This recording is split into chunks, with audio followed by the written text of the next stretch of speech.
Housewife घर के कामों में इतनी ज़्यादा बिजी हो जाती हैं कि अपना ख्याल बिल्कुल भी नहीं रख रही होती। अभी ईद आ रही है और ईद के करीब आके आप लोगों को बताऊंगी कि आप लोग बजट में रह के घर की चीज़ों से अपनी स्किन केयर रूटीन कैसे कर सकती हैं। यकीन करें कि अक्सर मुझे यही मैसेजेस आ रहे होते हैं कि आपकी गर्मियाँ हैं और गर्मियों में हम अपनी स्किन केयर रूटीन कैसे करें।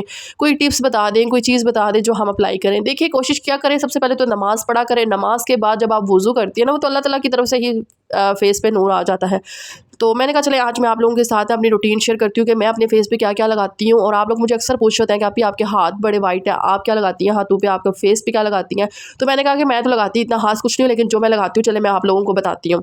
कोशिश किया करें कि घर में हर वो चीज़ हो जो हमारे इस्तेमाल में होती है। बेसन, चावल का आटा, शहद, ये जो चीज़ें होती हैं ना, ये घर में पड़ी होनी बहुत अच्छी होती हैं। तो यहाँ पे जी कोशिश करेंगे अगर आपके घर में काफ़ी पड़ी हुई है तो काफ़ी लेकर थोड़ा सा उसमें दूध डाल के और चीनी डाल के ना अपने फेस पे लगाएं, ठीक है। और उससे ना स्क्रब करें। ये मेरे पास बना बनाया स्क्रब आ गया था काफ़ी का, और ये मेरी भाभी ने मुझे दे दिया था, मेड इन पाकिस्तान के। आप दराज पे सर्च करेंगे तो आपको मिल जाएगा। लेकिन अगर आप चाहते हैं ना कि घर में पड़ी हुई चीज़ों से करें तो आपको मैं यही बता रही हूँ ना कि थोड़ी सी शहद ले लें और थोड़ी सी चीनी और थोड़ा सा लेमन लेकर अपने फेस पे लगाएं और 5 मिनट के बाद अपना फेस धो लें। इससे भी आपके फेस पे काफ़ी सारी ग्लो आएगी, आपका फेस शाइन करेगा। ये जो चीज़ें थी ना जो मैं अपने फेस पे लगाती हूँ, तो ये मैं वो आप लोगों को बता रही हूँ। स्क्रब तो मैंने फर्स्ट टाइम यूज़ किया था, तो मैंने कहा चले आप लोगों के साथ भी शेयर करती हूँ कि इसका रिव्यू कैसा है। मैं ज़रूर शेयर करूँगी आप लोगों के साथ। तो इसका रिव्यू बहुत अच्छा है। आप इसको दराज से मंगवा सकते हैं या गूगल कर सकते हैं। मैंने इसका आप तस्वीर भी लगा दी हुई है, आप लोग इसको ज़रूर मंगवाएं। तो यहाँ पे तकरीबन 5 मिनट के लिए मैं अच्छी तरह से मसाज करूँगी। मसाज कर मैंने ना पास पानी भी रखा हुआ था, मैंने कहा चले साथ साथ वीडियोज़ बनती है तो मैं आप लोगों के साथ शेयर करती हूँ। अस्सलाम वालेकुम, कैसे हैं आप सब लोग? उम्मीद करती हूँ आप सब ठीक ठाक होंगे, मज़े में होंगे। अल्हम्दुलिल्लाह से मैं भी ठीक ठाक हूँ। तो चलिए जी वीडियो स्टार्ट करते हैं। यहाँ पे मैं अच्छी तरह से फेस धो आई थी, और जब मैं फेस धो के आई थी ना, मुझे इतनी खुशी हो रही थी कि हाथ भी एक साइड से चमक रहे थे और फेस भी जो था ना वो ग्लो कर रहा था, ठीक है। ये मेरी जी पहले दिन की रूटीन हो गई है। कोशिश किया करें हफ्ते में 2 से 3 दिन अपनी जो केयर होती है ना, अपनी स्किन केयर रूटीन वो किया करें। जैसे कि मैं अपने बालों की केयर के लिए मैंने फ्राइडे का दिन रखा होता है, और मैं आप लोगों को अपने बालों की केयर भी बताऊंगी। मैंने कल परसों ना एक वीडियो डाली थी जिसमें मुझे कमेंट आया था कि आप आपने अपने बालों में कौन सा कलर किया हुआ। तो मैंने कोई कलर नहीं किया हुआ, ये नेचुरल अल्लाह ताला की तरफ से ना गोल्डन कलर है, हनी गोल्डन कलर जिसे कहते हैं ना, ये वो कलर है। तो मैं अपने बालों पे सिंपल जो है ना जो लगाती हूँ ना, वो इंशाल्लाह मैं 1-2 दिन में वीडियो अपलोड करूँगी। आप लोग मुझे मैसेजेस कर रहे होते हैं इंस्टा पे कि आपके बाल बड़े ग्लो कर रहे हैं, बड़े लंबे हुए हैं, बड़े शाइन कर रहे हैं। तो मैंने कहा चले आज आप लोगों को मैं बताती हूँ। तो यहाँ पे जी बस मैंने क्या किया कि मैंने अच्छी तरह से जब फेस धो के आई ना, तो दैन उसके बाद मुझे ये लगा कि मैंने भी घर के काम वगैरह करने हैं। अगर मैं स्किन केयर करने बैठ गई तो मेरे काम किसने करने हैं। तो यहाँ पे ना मैंने क्या किया, मॉइस्चराइज़र लेकर अपने फेस पे अप्लाई कर लिया, अपने हाथों पे लगा लिया। और मैं अभी घर के थोड़े से काम करूँगी क्योंकि मुझे लग रहा था कि मेरे ना फ्लू हुआ है और मेरी तबीयत, आप लोगों को मेरी आवाज़ से भी लग रहा होगा।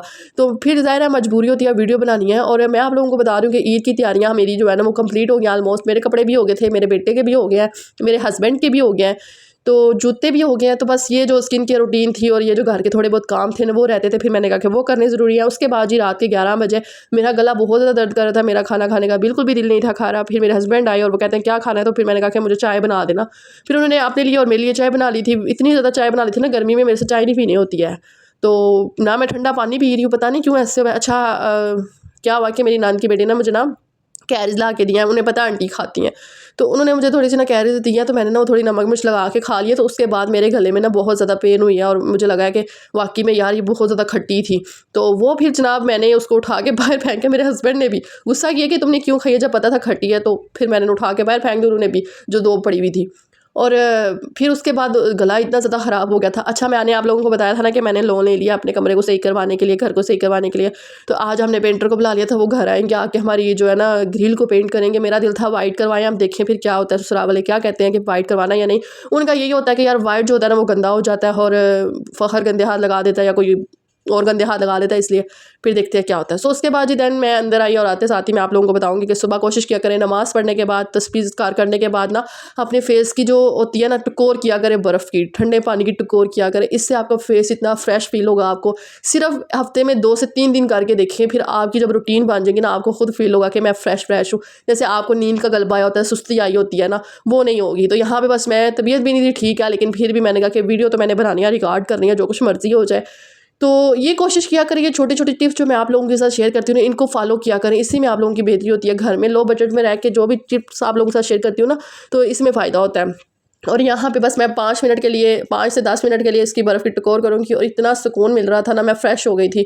और उसके बाद मेरे गले में दोबारा से दर्द हो गई थी, तो फिर मेरे हस्बैंड ने ना नीचे से एक सिरप मंगवा लिया था, कहते हैं ये सिरप पियो। और मैं यहाँ पे नाश्ता करने बैठी हुई थी, बाकरहानी भी गले से नीचे नहीं थी जा रही, इतना गला मेरा पक रहा था ना। तो मैंने कहा मैंने बाकरहानी नहीं खानी। यहाँ पे मैं बाकरहानी देख रही तो 30 रुपये की ना, पीछे से थोड़ी सी मुझे ख़राब लग रही थी, लेकिन फिर भी मजबूरी थी, शुक्र अल्हम्दुलिल्लाह करके नाश्ता करना था। फिर मैंने यहाँ पे और यहाँ पे नाश्ता करने के बाद घर में ना हमारे पेंट वगैरह कर रहे थे, तो फिर मैंने आज सारा दिन बाहर नहीं गई है क्योंकि मैं रूम में बैठी थी। तो फिर मैंने कहा मैंने तो वीडियो बनानी है। और मुझे फिर कोरियर वाले की कॉल आ गई कि आपका जो है ना पार्सल आया हुआ है, तो आप पार्सल का आप रिसीव करेंगे ना। और फिर मैंने अपने हस्बैंड को बोला कि आप कब आएंगे। वो कहते थे मैं 2 से 3 बजे तक के दरमियान आऊँगा, तो फिर मैं पार्सल रिसीव कर लूँगा। उनके भी जहन से निकल गया था कि आज पार्सल आना था हमारा, क्योंकि मैंने ना गर्मियों वाले ना अपने बेटे के कपड़े मंगवाए थे 450 या शायद 550 रुपये के ना, ये ट्राउज़र शर्ट लगे हुए थे, शॉर्ट्स और शर्ट्स लगी हुई थी। और गर्मी इतनी ज़्यादा होगी कि उसको मैं जीन्स की पैंट के यहाँ बनाऊँ। तो मेरा यही दिल था कि जहाँ पे मुझे लगता है ना कि कपड़े मुनासिब मिल रहे हैं, तो वहाँ से मैं मंगवा लेती होती हूँ। 1400 रुपये का हमने पिज़्ज़ा खा लेना या 1500 रुपये की कोई और चीज़ खा लेनी है, तो बेहतर ये है कि 3 सूट आ जाएंगे।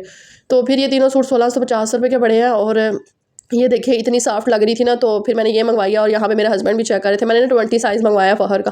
फ़हर माशाल्लाह से 8 साल का है, और 8 साल के बच्चे को 24 22 साइज़ 24 26 साइज़ आता है ना। तो इसको तो इतना वीक है जब से करंट लगी थी ना, तो इसको ना ये होता है कि 20 साइज़ ही आता है। तो यहाँ पे मैं देखती थी, मैंने कहा एडमिशन गया हुआ, एडमिशन से आएगा तो फिर मैं उसको अपना के देखूँगी कि आपके जो कपड़े आए ना कैसे आए हैं। अच्छा मुझे ऑरेंज पसंद आया था, स्काई ब्लू पसंद आया था, लेकिन जो ग्रे कलर का था ना उसका स्टफ़ मुझे अच्छा नहीं था लगा। वो मुझे ऐसे ना सूती सा कपड़ा नहीं जो होता है रेशमी तान वाला, वो मुझे लग रहा था। फिर मैंने कहा कि चलो यार मजबूरी आप पहने ही हैं यही है, तो वो जो नहीं पहने हैं जीन्स के, तो फिर मैंने कहा चलो अम्मी के घर जाना होता है, अब छुट्टियाँ हो रही हैं, तो फिर हमने अम्मी के घर जाके तो रहना है, तो मैं वहाँ पे जाके इसको जीन्स के कपड़े बनाऊंगी। वहाँ ये होता है कि ना मोटर चलती है ना, जब ठंडा पानी होता है मोटर वगैरह चलती है, तो बच्चे नहाते हैं सारे। और वैसे भी हम लोग कहीं ना कहीं बाहर निकलते रहते हैं। जब मैं अम्मी के घर जाती हूँ ना, तो फिर हम सेकंड टाइम कहीं ना कहीं बाहर जाते हैं घूमने फिरने, तो वो मोटे कपड़े नहीं फिर पहने होते। वैसे भी आगे सावन आ जाएगा, फिर मौसम चेंज हो जाएगा, तो अल्लाह खैर करे, बस आगे के देखेंगे। फिर उसके बाद जो ईद के कपड़े, तो मैंने शर्टें आप लोगों के साथ शेयर कर ली हुई हैं, उसके साथ पैंटें लेनी थी, लेकिन जैसे जैसे वेदर चेंज हो रहा है तो मेरा दिल नहीं कर रहा। आप लोग मेरे से अक्सर पूछे होते हैं कि आप इतना तेज़ क्यों बोल रही होती है, आराम आराम से बोला करें। यार आप लोगों के लिए मैंने ये आवाज़ तेज़ की होती है, मैंने कहा आप लोग बोर ना हो जाया करें, इसलिए मैंने इसकी आवाज़ स्पीड जो है ना थोड़ी सी तेज़ की होती है। और उसके बाद मैं आप लोगों को बताऊँ कि यहाँ पे मैं कपड़े देख रही थी, मेरे हस्बैंड भी कपड़े वगैरह चेक कर रहे थे, और वो मुझे कह रहे थे कि ये मुझे लग रहा है कि शार्ट कमीज़ें हमने मंगवा ली हैं, शार्ट्स ज़्यादा मंगवा लिए हैं। और मैंने कहा नहीं 20 साइज़ जो है ना हमारे बेटे को वही आता है। तो मैंने कहा अभी वो ट्यूशन है, तो जब वो आएगा मैं उसको बना के अच्छी तरह से चेक करूँगी। ये Ben 10 वाला था, स्काई ब्लू मुझे बड़ा अच्छा लग रहा था, ऑरेंज भी अच्छा लग रहा था।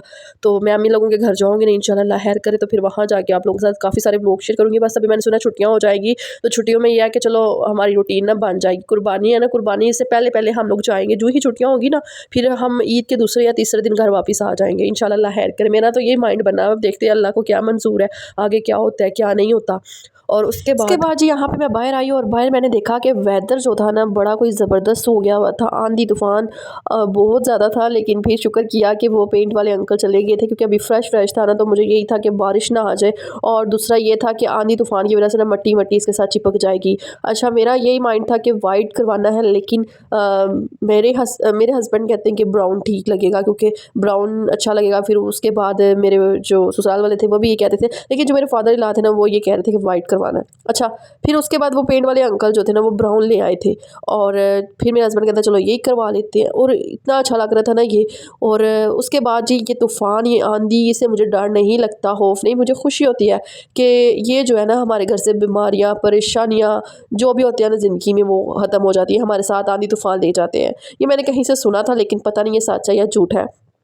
तो उसके बाद जी यहाँ पे ना मैं बाहर बैठी हुई थी, और मैं अपने फैमिली वालों को बहुत ज़्यादा याद कर रही थी, जैसे कि अपनी अम्मी को बैठ के याद कर रही थी, और अकेली थी ना तो बोर हो रही थी बहुत ज़्यादा। आप लोग बोलेंगे नीचे ससुराल में चली जाती, मैं कहती हूँ कि आप लोगों जो है ना अपने आप को इतना बिजी कर लें कि आपको टाइम ही ना मिले। तो आप लोगों के साथ ना कल मैंने अपनी रूटीन शेयर की थी स्किन केयर की ना, तो फिर उसके बाद आज फिर दोबारा मैं आप लोगों के साथ स्किन केयर रूटीन शेयर करने जा रही हूँ। और आज जो है ना जो स्किन केयर रूटीन शेयर करूँगी ना, कल मैंने स्क्रब वाली शेयर की थी, आज मैं घर में बेसन की आप लोगों के साथ शेयर करूँगी। बेसन के अंदर कौन कौन सी चीज़ें ऐड करके आप लगाएंगे तो आपका जो फेस है ना वो ग्लो करेगा। यकीन करें जब मैं ये चीज़ें लगाती हूँ ना, तो मेरा दिल करता है कि मैं आप सबको बताऊँ। कुछ औरतें नहीं बताती जो चीज़ें लगा रही होती हैं, क्या कर रही हैं क्या नहीं करी, वो नहीं बताती, लेकिन मैंने कहा कि चले मैं आप लोगों को बताती हूँ। अगर आपके फेस पे ग्लो ना आई तो मुझे ज़रूर आके कमेंट करना है। इससे आपकी नोज़ पे, आपकी चिक्स पे, आपके माथे पे एक शाइन आएगी।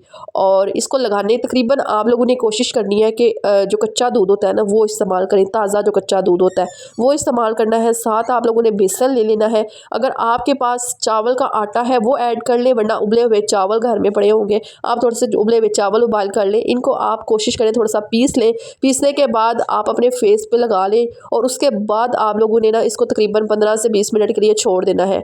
आप घर के कोई भी काम कर लें, ज़्यादा कोशिश किया करें कि रात को लगा के सो जाया करें और सुबह उठ के मुंह धो लिया करें। इससे भी फेस पे ग्लो आती है, एक शाइन सी आती है, उठती है। तो मैंने कहा चले मैं आप लोगों के साथ कुछ टिप्स वगैरह शेयर करती हूँ। यहाँ पे बैठ के जी अभी मैं ये लगा के थोड़े से घर के काम वगैरह वो मुझे करने हैं और मुझे बार बार दिल में यही था कि कहीं लाइट ना ऑफ हो जाए, क्योंकि लाइट ऑफ हो गई ना तो फिर मेरे लिए मसला बन जाएगा। मैंने अभी वीडियो भी अपलोड करनी है, वीडियो भी एडिट करनी है और बहुत ज़्यादा काम है मुझे करने वाले, तो मैंने वो कोशिश करें अपने हाथों पे भी लगा लें, अपने बाजू पे भी लगा लें। ये इनका फ़ायदा होता है यार, ये नेचुरल चीज़ें होती हैं, इनका आपको कोई साइड इफेक्ट नहीं नज़र आएगा। घर में पड़ी हुई चीज़ों से अगर आपको फ़ायदा हो रहा है तो आप कोशिश करें कि इन घर की चीज़ों से फ़ायदा उठाएं। मेरे फेस पे ना बहुत ज़्यादा पिंपल्स हुआ करते थे, तो फिर मैंने ना टमाटर का जो पेस्ट होता है ना वो मैंने फ्रीज़र में रखा होता है। तो जब मुझे कभी लगे ना कि मेरे फेस पे पिंपल्स निकल रहा है तो मैं थोड़ा सा वो उससे ना स्क्रब करती हूँ, इनके मसाज करती हूँ और उसके बाद मैं तकरीबन 15-20 मिनट बाद धो लेती हूँ और उसके बाद मेरा वो जो पिंपल्स होता है ना निकला होता है वो बैठ जाता है। तो मैंने कहा चले मैं आप लोगों के साथ ज़रूर शेयर करती हूँ ये छोटे छोटे टिप्स। आप अभी ईद आ रही है यार, आप लोगों ने ज़रूर जाके हर्चे करने हैं, ब्लीचे करनी है और फेशियल्स करने हैं। ये घर वाली चीज़ें इस्तेमाल करें। किसी ने पूछा ना पूछा मुझे बताना आके कि आपका फेस ग्लो कर रहा होगा, आपकी नोज़ आपकी माथा ज़रूर ग्लो करेगा, ये मैं बता रही हूँ। और दूसरा मैंने जो बर्फ़ के टकोर वाला आपको बताया ना वो तो आप लोगों ने ज़रूर करना है, उससे आपकी सुस्ती ख़त्म हो जाएगी। यहाँ पे जी मैं अच्छी तरह से धो आई थी और मेरे हाथ भी इतने शाइन कर रहे थे, फेस भी। अभी मेरे फेस पे ना 2-3 पिंपल्स के निशान है, वो भी इंशाल्लाह रिमूव हो जाएंगे ना जल्दी से ही। मुझे दुआओं में याद रखिएगा। ओके, अल्लाह हाफ़िज़।